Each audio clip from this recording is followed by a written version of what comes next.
이제 필수 예제 7번 349페이지인데, 자, 보시면 A는 2장, B는 2장, C는 1장, 이렇게 이제 3장의 카드가 있을 때, 이것을 3장의 문자가 있을 때, 각각 뭐 2장, 1장씩 해서 3개의 문자가 있을 때, 이것을 일렬로 배열한대. 그래서 일렬로 첫 번째, 두 번째, 세 번째 문자가 오고, 이때 세 자리 나올 수 있는 문자의 개수를 구하라, 이렇게 나온 거야.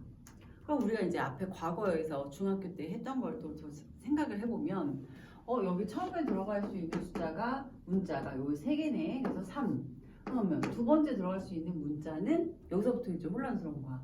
만약에 여기에 A가 들어갔다면 이 두 번째 들어올 수 있는 문자는 뭐 3가지가 될 수 있지만, 이때 얘가 C가 됐다고 하는 경우에 이 세 가지 중에 얘가 만약에 C가 됐다고 하면 여기는 A, B 2개가 되겠지만, 만약에 C가 아니고 만약에 여기도 뭐 B가 됐어. B가 하나가 들어갔어. 그럼 여기는 이 끝에 있는 건 또 3가지 종류가 되다 보니까 맨 앞에 어떤 값을 넣는지에 따라서 뒤에 변수가 너무 많은 거야.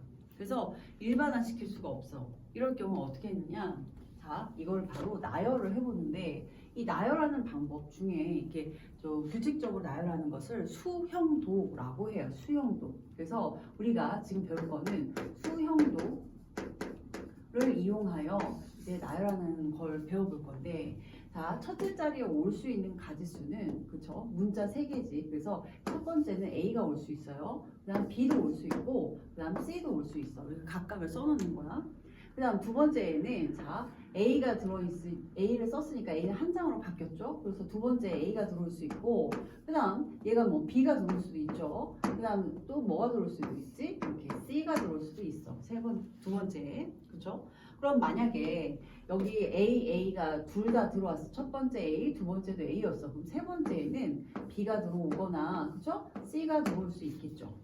여기가 되죠? 자, 그 다음 A가 들어오고 두 번째 B가 들어왔어. 그럼 세 번째에는 또 A가 들어올 수도 있겠고, 그치? 또 B가 들어올 수도 있겠고, 또 C가 들어올 수도 있겠죠. 그래서 각각의 문자가 여기서 3가지 경우가 나오는 거지. 자, 첫 번째 A, 두 번째 C가 들어오면 얘는 마지막에는 또 A 1장 남았으니까 A 들어올 수 있겠고, 여기 B 들어올 수 있겠고, 그 다음 뭐가? 그렇죠. 얘도 C는 어때요? C는 아까 썼기 때문에 들어올 수가 없어요. 그래서 세 번째 이 C가 A, C인 경우는 이렇게 2가지가 돼서 결국 이 전체의 경우는 총 여기 첫 번째 A로 시작하는 경우는 7가지가 경우가 나오는 거야. 여기가 되죠? 자, 그러면 이제 첫 번째 이거 옆에 가로로 쓸게. 세로로 좀 잘 안 보여서. 자, 보시면 첫 번째, 두 번째, 세 번째. 처음에 A로 시작하는 경우를 구했단 말이야. 그 다음 이제는 B로 시작하는 경우를 구해볼 거야. 자, B가 이제 1장에 쓴 거야. 그러면 이제 두 번째 장에는 두 번째 자리에 A를 쓸 수 있거나, B 아직 1장 남아있으니까 B를 쓸 수 있거나, 여기도 C를 쓸 수가 있겠지. 그렇죠? 그 다음 세 번째 A가 들어갔다면 A 1장 더 남았으니까 A 쓸 수 있고, 또 B도 쓸 수 있고, 또 C도 쓸 수 있어. 그렇죠? 자, 그 다음 두 번째 B를 이미 썼으니까 여기다 B. 자, B를 썼으니까 세 번째에 A 쓸 수 있고, 얘는 C밖에 없으니까 C를 쓸 수 있죠.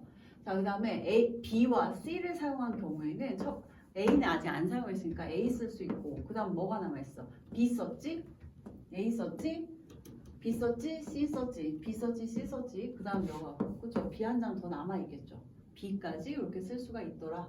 그래서 결국에 이 B로 시작하는 경우도 총 몇 가지? 그쵸? 7가지.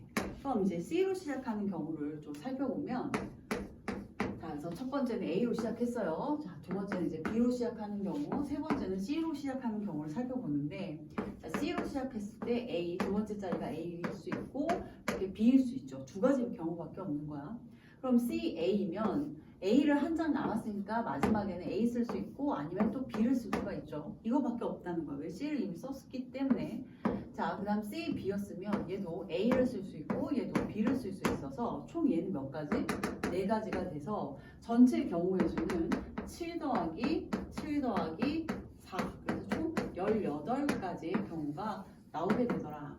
이해되죠? 그래서 이처럼 수용도를 만들 때는 하나도 빠짐없이 써야 되니까 제일 첫 번째 누가 들어올지 계획 세워놓고 그냥 그 각 경우마다 그 두 번째 자리에 뭐가 들어올지 다 써놓고 그 다음 세 번째 자리를 이렇게 그 각 경우마다 써놔야 덜 헷갈리지 이거 이런 식으로 써버리면 중간에 놓칠 수가 있다는 얘기야. 이해됐죠? 그래서 놓칠 수 있기 때문에 첫 번째, 두 번째, 세 번째 자리로 맞춰서 이 순서대로 나열을 해주면 좋겠습니다. 자, 이제 밑에 문제 사실은 그 11-12, 11-12는 여러분들이 지금 먼저 문제를 풀어보시고 선생님 강의를 들어보는 게 좋을 것 같아요. 유제. 자, 선생님이 같이 한번 해줄 거예요. 자, 지금 스탑하고 여러분들이 먼저 문제 푸세요. 자, 보시면 4명의 학생이 자, 유제 12번 12번을 보면 4명의 학생이 명찰을 뒤집어서 잘 보이지 않게 섞은 후 명찰을 하나씩 택할 때 4명이 모두 자, 4명이 모두 다른 학생의 명찰을 이렇게 선택하는 경우의 수를 구하라 라고 했어요. 그러니까 자기 자신과 연결되는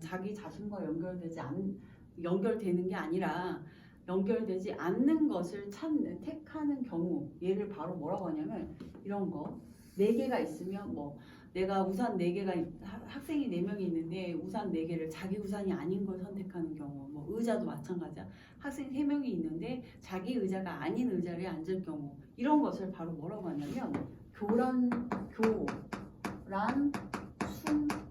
순열이라고 해요. 사실 근데 이게 사실 문제의 경우의 수에서는 수용도로 나열하는 대표적인 문제이기 때문에 여러분들한테 한번 소개를 해야 될 것 같아요. 자, 그래서 교란순열은 뭐 그렇게 어렵진 않습니다.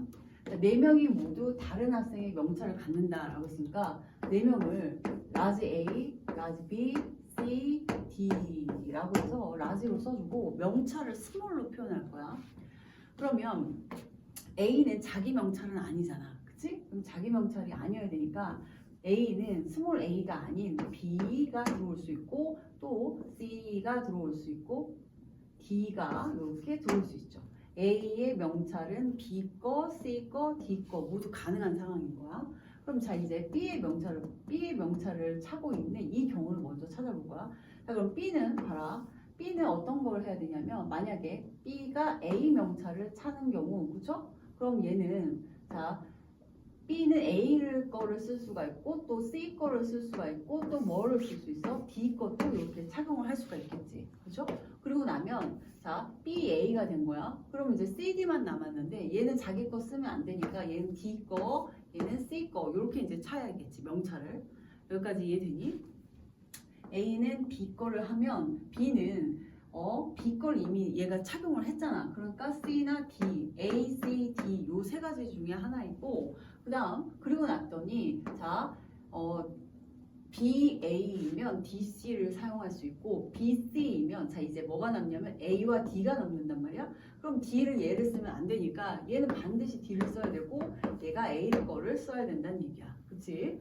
그 다음 자 B, D를 사용했으니까 B, D가 사용했으니까 A, C가 남았는데 여기는 C를 쓸 수 없으므로 얘는 반드시 A, 얘는 C를 써야 되더라. 그래서 이 경우 세 가지.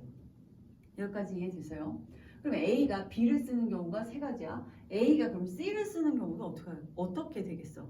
이 경우는 다 똑같게 되겠지. 왜냐면 모든 조건이 같단 말이야. 여기 C가 들어오면 여기 뭐를 쓸 수 있어? A, 그렇죠? B 거는 안 되니까 누가 쓸 수 있어? D 거, 그렇죠? D 거 이렇게 되겠죠. 자 그리고 나면 자 C, A 했어. 그럼 D에 여기 C는 누굴 걸 쓸 수가 있어? B나 D를 쓸 수 있죠. B를 쓸 수 있어요. 얘도 D를 쓸 수가 있어요. 자 그럼 얘가 B를 썼어. 그럼 얘는 반드시 뭐가 돼? D가 되니까 어떻게 돼? 안 되겠죠. 자 그럼 얘는 어떻게 돼? 그렇죠. D니까 얘는 B 거를 쓸 수가 있겠죠. 이렇게 이해됐어요? 자 그 다음에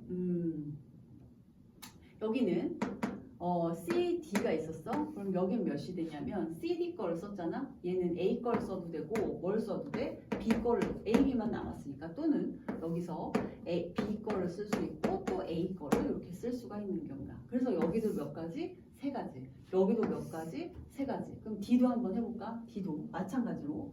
자, A가 D를 사용했어요. 자, 그럼 A가 D를 사용하면 여기는 B는 A 걸 쓸 수가 있고 그 다음에 C 것도 쓸 수가 있고 그렇죠? 이렇게 두 가지 이렇게 나온 거야.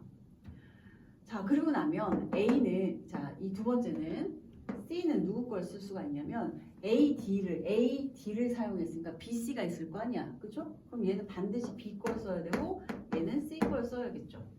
여기까지 이해됐죠? 그 다음 얘가 DC 거를 먼저 사용을 했으니까 이 마지막 C는 누가 되냐면 A를 써도 되고 그 다음 C 얘는 BA를 이렇게 사용을 해도 되겠더라 이 얘기야.